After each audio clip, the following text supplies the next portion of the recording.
presentamos por ejemplo, presentamos una tesis y de la tesis queremos hacer una publicación, pues hacemos un manuscrito. Y si del manuscrito nosotros queremos publicar, por ejemplo, en un congreso o en un coloquio, y nosotros queremos, pues hasta cierto punto, difundir nuestro trabajo, entonces el tipo de documento que se hace, pues es algo llamado cartel, ¿verdad? Entonces, el cartel, en pocas palabras, pues es un formato, digamos, que mide alrededor de 90 por 120 centímetros, ¿sí?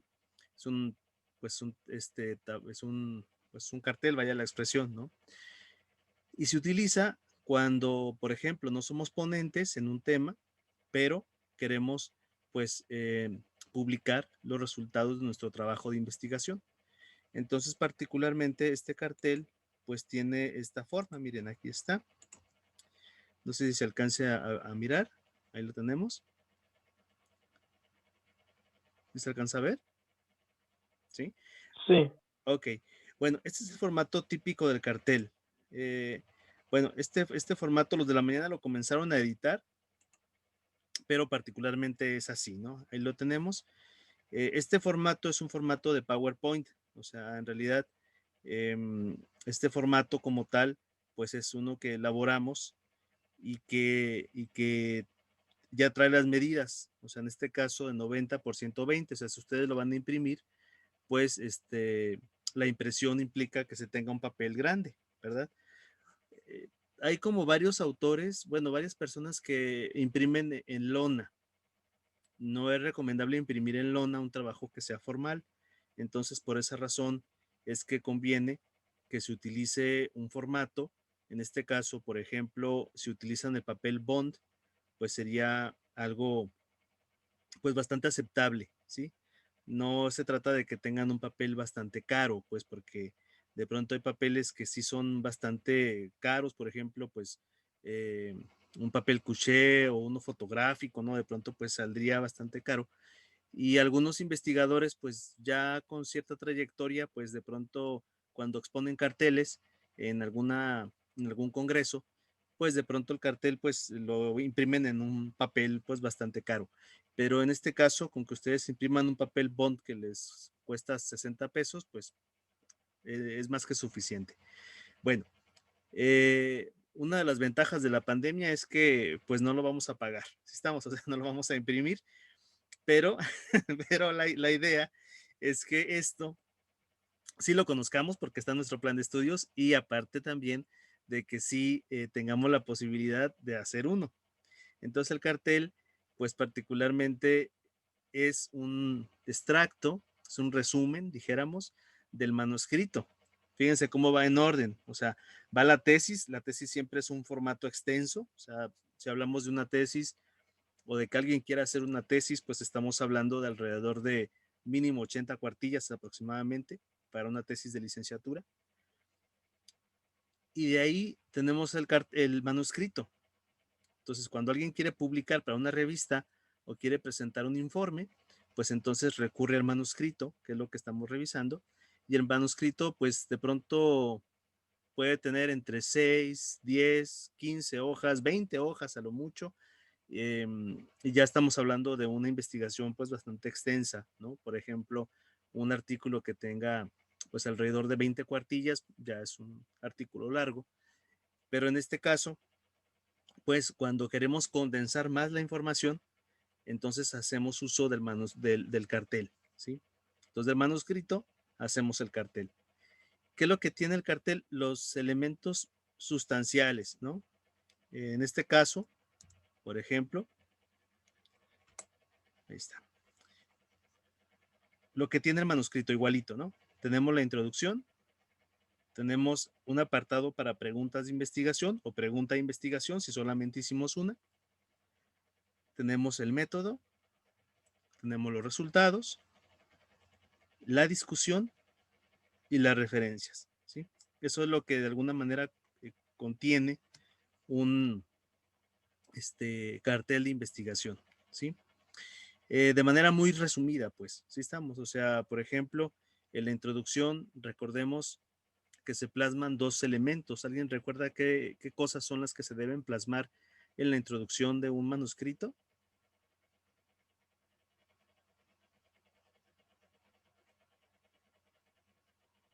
¿Resumen las palabras clave? Bueno, eso es antes de lo primerito, el manuscrito, pero el manuscrito comienza luego con una introducción.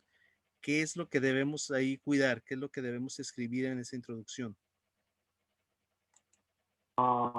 Un poco de lo que va a hablar el tema, ¿no? Ajá. En este caso, por ejemplo, acuérdense que en el manuscrito la introducción nos ayuda para dos cosas: para definir el problema y para definir las variables. En este caso, la introducción funciona como marco teórico y funciona como la justificación o exposición del problema. Es para esas dos cosas, ¿sí?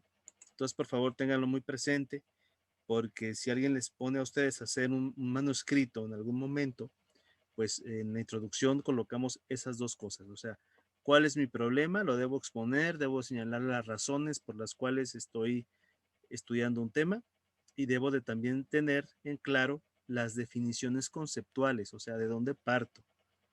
¿Sí? Entonces estoy hablando de un trabajo de autoestima, que por ahí el compañero Isaí había empezado a hablar de esto. Entonces, esa autoestima, ¿cómo es? ¿Cómo se da? ¿Verdad? ¿Cómo se define? ¿Qué es la autoestima? ¿O qué no es la autoestima? ¿Perdón? ¿No le escuché? Creo que era ruido. Bueno, después viene la pregunta de investigación. Es así, ya la tenemos, por ejemplo, ahí en un protocolo. Y luego tiene el método. Hugo, ¿qué elementos tenemos en el método? ¿Qué hay que considerar ahí? ¿Qué hay que escribir ahí? En el método se pone cómo se va a hacer la investigación, la herramienta que se va a utilizar, cómo se va a utilizar y de qué manera se va a estar tomando los datos a las personas o a lo que se vaya a hacer, ¿no? Ok, el procedimiento y los Sí. recursos. Y nos faltan dos cosas. ¿Qué más? Aparte del procedimiento y los recursos. Nos faltan los, Población. la población, muy bien, los sujetos, o la APA le va a llamar participantes. Y aquí hay que señalar qué tipo de participantes son los que vamos a estudiar. Y posterior a ello tenemos el escenario. Recuerden, por favor, y eso también es para el examen final. Son 4 cosas las que tenemos que tener presentes en nuestro, eh, en nuestro método, que son los participantes, los escenarios, o sea, dónde vamos a hacer el trabajo, los instrumentos o recursos y, como dice Hugo, el procedimiento. ¿Sí? ¿Sí estamos claros? Esas 4 cosas. Y eso es lo que yo voy a estar evaluando en su proyecto que tengan. Después de aquí vienen los resultados. Aquí quiero hacer un paréntesis porque, bueno, la idea de los resultados es que aquí nosotros presentemos tablas o bien presentemos lo que son figuras acompañadas de texto. Entonces, el día de hoy también quiero mostrarles un ejemplo de cómo empezamos a armar los resultados, tomando como consideración lo expuesto, lo que vimos la otra vez. Recuerdan un problema que trataba de vincular dos variables, que era la percepción del aprendizaje y el locus de control. Recuerdan la semana pasada, que era un trabajo de investigación que la idea era poder ver cómo se podía redactar la parte de los resultados. Y esto me gustaría que lo pudieran ustedes tomar para su propio manuscrito. Y de ahí pasamos a la discusión. Y en este caso la discusión, si ustedes quieren manejarlo así, pues son las conclusiones, si queremos llamarlo de esta forma, o sea, de todo lo que analizamos, de todo lo que hicimos y de la información que obtuvimos. Entonces, ¿cuál es nuestra conclusión general? ¿Cuál es nuestra opinión acerca del tema que nosotros elegimos estudiar? y eso regularmente se queda como discusión, señalando que para la APA la conclusión, vaya, es una discusión. ¿Por qué? Porque ellos señalan que un tema nunca se concluye, o sea, realmente nunca termina, sino que un tema siempre va a dar posibilidad de que haya otros temas, de que haya más preguntas, y entonces realmente es imposible que una pregunta quede totalmente contestada con la investigación. O sea, siempre va a haber algo más, ¿sí? Y bien, y de ahí pues tenemos las referencias. Recuerden ustedes que sus referencias, muy importante, sus referencias, estas deben de coincidir con las que tengan ustedes en todo su documento, ¿verdad? Esto es importantísimo y marca la diferencia entre alguien que, pues, que sabe lo que está haciendo y alguien que no lo sabe. Entonces, lo que tengan de referencias aquí debe de coincidir acá, ¿sí? Si aquí tengo 3, acá tengo que tener 3. Si aquí utilicé a 5, pues acá yo debo de tener también mis 5 referencias, ¿verdad? No importa el orden en que hayan aparecido, sino simplemente es el hecho de que se mencionen. ¿Sí estamos claros? Bueno, este Sí, formatito de cartel, ¿sí? Luego, Isaí, Liz, Sí, profe. ¿todo bien? Ok, muchas gracias. Bien, este formato lo encuentran en la plataforma, lo pueden descargar de ahí y se llama cartel Congreso, así se llama. Entonces, de su manuscrito, necesito por favor que ustedes elaboren este cartelito, ¿no? Así como la parte resumida de esto. Y eso juntamente pues con el proyecto, con el manuscrito, van a ser sus elementos de evaluación de esta unidad y pues nuestro examen final. Usualmente iba a ser un coloquio, pero pues quedó en la mañana nada más. Entonces realmente aquí pues tendríamos que hacerlo y aparte de que no tenemos más público pues más que ustedes. Entonces no hay como mucha forma de presentarlo, pero pues aquí vamos a hacer nuestro examen pues final como tradicionalmente lo hacemos de las unidades que hemos revisado y de los contenidos que hemos revisado. Pero sí me interesa pues que elaboren estos dos productos porque son los productos que pues debemos de saber cómo elaborarlos y que van a ser base para su materia de quinto, ¿sí? Que va a ser el análisis de datos. Entonces, pues sí es importante que se tenga. Y en la plataforma, deje nada más, llevo aquí la plataforma, acá está. En la plataforma ya están eh, los enlaces para que se pueda enviar este proyecto, ¿sí? Bien, aquí está. ¿Si se alcanza a mirar la plataforma? Sí, profe. Sí, ok, gracias. Bueno, entonces aquí está la plataforma de Moodle y aquí está el formato que les digo. Se llama plantilla cartel de investigación. Este que está aquí resaltándose, eh, ese es el que hay que descargar. Tienen los criterios del manuscrito también aquí, ¿verdad? Entonces, esos también los pueden descargar si alguien tiene duda de cómo armar su manuscrito. Y en la parte final vamos a encontrarnos con estos dos apartados. Aquí casi no se miran, pero son la que dice entrega de manuscrito final. Le puse fecha de entrega 25 de enero y fecha del cartel de investigación y le pusimos fecha de entrega 27 de enero. ¿Sale?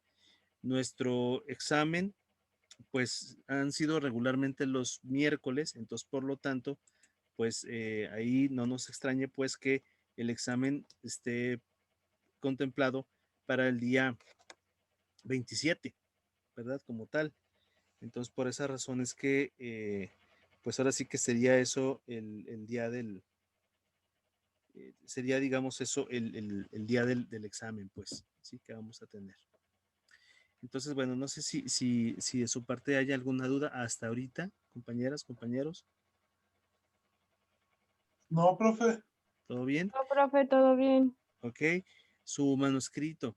Este, Antes de pasar al ejemplo que tenemos de redacción de resultados, quisiera saber si ¿Cómo van, Hugo? Isaí, ibas a presentar tu manuscrito. Pues, maestro, yo nomás tengo duda en cuanto al manuscrito de poner los resultados, porque yo sí hice la encuesta, pero no sé si se tiene que pegar o no. Ah, muy bien. Entonces ahorita vamos para allá. Hugo.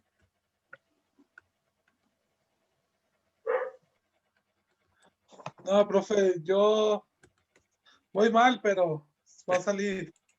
Ok, bueno, ahí está. Ok, a ver, miren. Tenemos aquí, déjenme, les voy a poner el ejemplo que quiero mostrarles en torno a la presentación de los resultados, ¿sí? Recordemos que cuando nosotros pues tenemos ya aplicadas nuestros cuestionarios o nuestras escalas, y en sí pues cualquier, ahora sí que información que ya tenemos eh, de manera física, pues esta información la tenemos que presentar. Ya vimos que esto lo hacíamos a través de figuras y tablas. ¿Se acuerdan que inclusive vimos algunos lineamientos que se deben tener en cuenta para poder generar tanto las figuras y las tablas al momento en que nosotros estamos elaborando nuestro proyecto? El asunto está en cómo ejemplificarlo, o sea, cómo ir presentando, en este caso, las diferentes figuras o la información que de alguna forma tengamos en torno a la aplicación de nuestros cuestionarios o nuestras escalas o nuestros test, ¿no? Les pido por favor que no utilicen la palabra encuesta, porque la palabra encuesta es muy amplia, y al ser muy amplia, entonces abarca cuestionarios, abarca escalas y realmente no se sabe exactamente qué es. Entonces yo les recomiendo que utilicen por favor, en lugar de la palabra encuesta, pues utilicen realmente lo que ustedes aplicaron, que en este caso puede ser un cuestionario abierto o un cuestionario cerrado o una escala Likert, etcétera, ¿sí? Entonces, por favor, en lugar de la palabra encuesta. Bien, miren, este de aquí es un ejemplo de cómo se redactaría la parte de resultados. Voy a tomar como ejemplo la investigación que presentamos en una diapositiva anterior, donde estábamos analizando la relación que habría entre el locus de control y la percepción del aprendizaje, ¿verdad? ¿Se acuerdan que en algún momento preguntábamos si el aprendizaje se había percibido como favorable, desfavorable, o si de plano teníamos una percepción neutra del aprendizaje, ¿verdad? Si decíamos que pues que ni había ayudado ni no había ayudado tampoco. Alguien a lo mejor podría decir que la pandemia le trajo un aprendizaje pues más bien negativo, siente que no está aprendiendo, o alguien de pronto dice, no, yo estoy aprendiendo mejor con la pandemia. Bueno, y esto lo estábamos tratando de ligar a lo que llamábamos el locus de control. Si lo queremos decir en pocas palabras, el locus de control se refiere a cómo las personas nos podemos autorregular en nuestros impulsos. Entonces, hay quienes necesitamos una regulación externa para podernos regular, o sea, hasta que alguien no nos marca el alto, hasta entonces nos regulamos. Y hay quien se autorregula de manera propia, pues, o sea, él solo entiende y agarra la onda de lo que debe hacer y lo que no debe hacer. Bueno, este concepto pues lo dijo Rotter por ahí en los 80s. Entonces, a partir de esto, pues vamos a presentar los resultados. Y aquí tenemos esta redacción. Me gustaría irla leyendo junto con ustedes. No sé si se alcance a ver si está adecuado el tamaño de letra o si ustedes creen pertinente que se pueda ampliar. Yo veo ¿Así está bien? Mire, ya lo amplié. Ahí está. Espero que se vea un poquito mejor. ¿Sí se ve? Sí, profe. ¿Sí? Ok, perfecto. Bueno, fíjense ustedes. Aquí nos plantea, dice, en el estudio se analizó la relación que tiene el locus de control respecto a la percepción del aprendizaje con alumnos durante la pandemia de COVID-19. Se aplicó una escala de locus de control y aquí mencionamos quién inventó esa escala. Y una escala de tipo Likert desarrollada específicamente para la investigación. ¿Qué quiere decir? Que nosotros la hicimos y que evalúa la percepción del aprendizaje. Una vez aplicada, los resultados muestran lo siguiente. Y aquí viene la parte interesante. Si nuestros resultados son descriptivos, o sea, si por ejemplo yo les digo a ustedes, levanten la mano quienes fuman, y la levantan 5 compañeros, pues vean que no voy a necesitar una gráfica o una tabla para decir que 5 compañeros son los que tienen el hábito de fumar. Sí, Hugo. No, que yo. Ah, ok. Bueno, perfecto. Entonces, vean que no necesitaría una gráfica para hacer esto, ¿verdad? ¿O sí? No. Pues no. O sea, eso lo puedo decir. Si son 10 compañeros, pues puedo decir que el 50% de los alumnos entrevistados señalan que tienen el hábito de fumar, ¿no? Y ahí puedo ir mencionando, por ejemplo, en qué consiste este hábito de manera descriptiva. No es necesario poner una tabla o una gráfica. ¿Cuándo sí es necesario? Cuando tengo información que es extensa y esa información extensa es necesario que la agrupe, que la coloque en una tabla, una gráfica. Entonces, sí nos queda claro, o sea, si nuestra información es descriptiva, no hay bronca con que la digamos de manera textual, nada más, ¿sí? Si no amerita que pongamos una tabla, una gráfica, una figura. Pero si tenemos que combinar, perdón, variables, o bien si tenemos que hablar de información que sea extensa, entonces se hace necesario que coloquemos una tabla o bien una figura, ¿sí? Entonces, en este caso, la regla nos marca que primero hablemos de las cosas descriptivas. Por favor, anoten eso. O sea, primero se tiene que hablar de lo descriptivo, ¿sí? Cuántos sujetos, cuántos hombres, cuántas mujeres, de qué edades, cuántos solteros, cuántos casados. ¿Sí me explico? O sea, estamos describiendo a la población, ¿sí? Después de eso, de describir, ahora sí ya pasamos a la parte densa. Y ahí ya vamos a empezar a hacer cruces de variables. Vamos a empezar a ver cómo es que la información se puede presentar ya de una forma más compleja. Entonces, me permito leer aquí, dice, el estudio se realizó a una población de 100 alumnos, de los cuales 50% son mujeres y el restante varones. La muestra incluyó alumnos de todos los grupos escolares y se distribuyeron en edades de 17 a 35 años. La población con mayor frecuencia fueron aquellos que se sitúan entre los 18 y 20 años, representando un 70% del total. Vean que no estamos mencionando todo, sí estamos, sino estamos mencionando los datos que a nuestro juicio, que según nosotros creamos, son los que mejor hablan acerca de lo encontrado. ¿Sí? Sí, vamos a ir siendo claros, o sea, no hay una regla, no hay, no hay algo que te diga, tienes que poner esto y es una receta de cocina, no, sino que lo único que existe es, se tiene que ir mencionando los datos de manera descriptiva primero y después vamos a empezar a combinar variables y usualmente esto se hace en términos de porcentajes, pero hasta ahí no hay algo que te diga, tienes que poner esto no lo pongas, no. O sea, tú eliges qué es lo que vas a poner, ¿sí? Entonces, por ejemplo, yo aquí, pues, mencioné que voy a colocar, pues, o que entrevisté, mejor dicho, a alumnos de entre 18 y 20 años, que era el 70% del total. Bueno, hasta aquí sigue siendo descriptivo. Vean que no pusimos ninguna gráfica ni ninguna tabla. Dice, los alumnos evaluados se distribuyeron en 3 carreras que se muestran en un 30% alumnos de psicología, un 30% alumnos de nutrición y un 40% alumnos o alumnas de la licenciatura en Derecho, ¿sí? Tampoco puse ninguna tabla para esto. Esto es un dato meramente descriptivo. El resultado de la percepción en torno al aprendizaje durante la pandemia se distribuyó de la siguiente forma. Aquellos que señalan tener un aprendizaje significativo durante este periodo fue un 30%.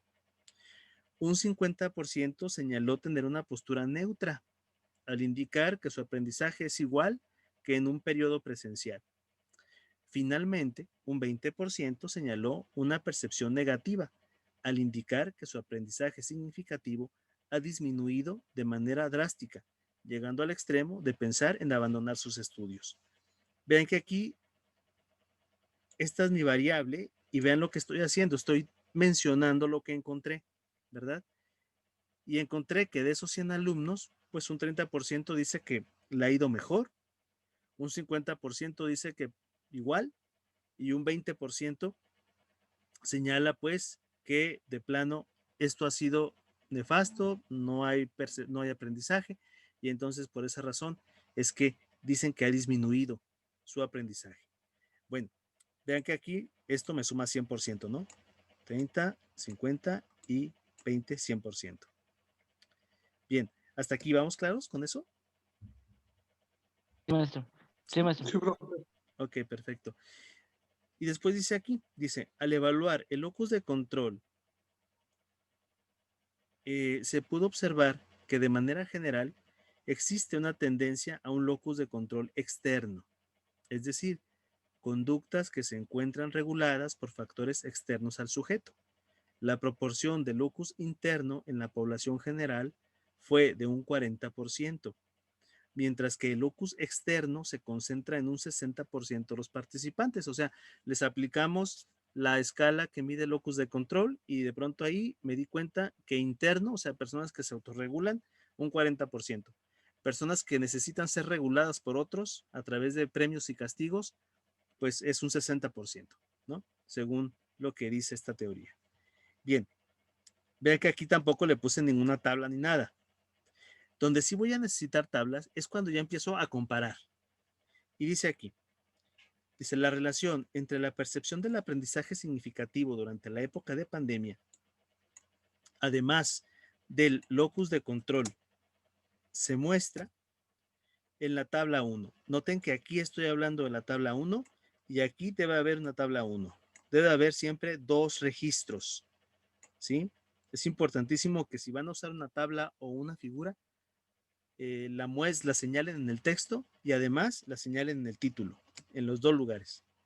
Entonces dice, se puede apreciar cómo los sujetos que tienen un locus de control externo en su mayoría presentan una percepción negativa de su aprendizaje, ¿verdad? Respecto a aquellos que tienen mayores niveles de locus interno.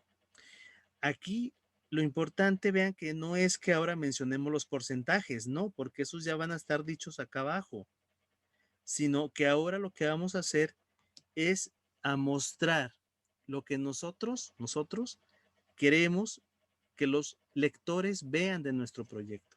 ¿Sí? ¿Sí queda claro esa situación? O sea, no son los datos, sino es lo que nosotros queremos mostrar. Eso por favor grábenselo.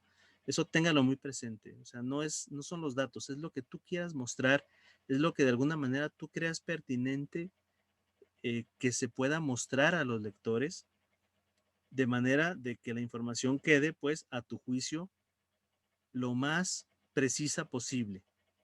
Recuerden que es un principio ético hablar de la precisión. Entonces, bueno, si considero que lo más preciso es mencionarlo así, así lo voy a dejar.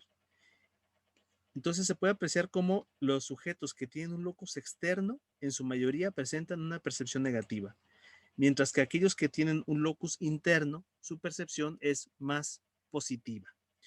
Y aquí vamos a ver, ahora sí ya tenemos la tabla 1. Vean que tiene los elementos. Está el número de tabla, está el título, están aquí en este caso, los ejes, ¿verdad? Eje vertical. Y aquí aparecen, digamos, los diferentes ejes de primero, segundo nivel. y ahí tengo que hay percepción negativa, neutra y positiva, y acá tengo locus interno y externo.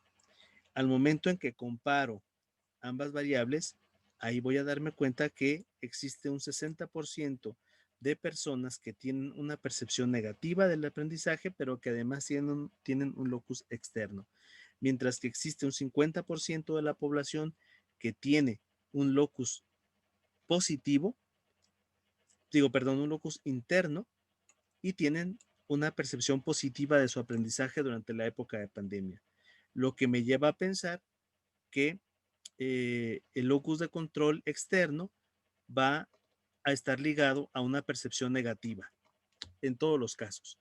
Por eso los sujetos que tienen locus externo, de pronto ellos regularmente se victimizan, o sea, porque pues de pronto para ellos el mundo confabula en su contra, o sea, porque el regulador está afuera de ellos. Bueno, no sé si se vaya entendiendo hasta aquí la relación que habría entre la tabla y el texto. No es obligado que pongan 2, 3, 4, 5 tablas, o sea, realmente eso no ocurre. Lo que sí ocurre es que ustedes complementen. Esto es muy importante, o sea, ténganlo muy, muy presente. O sea, se busca complementar. Mi tabla complementa mi texto. Mi texto complementa mi tabla, ¿sí?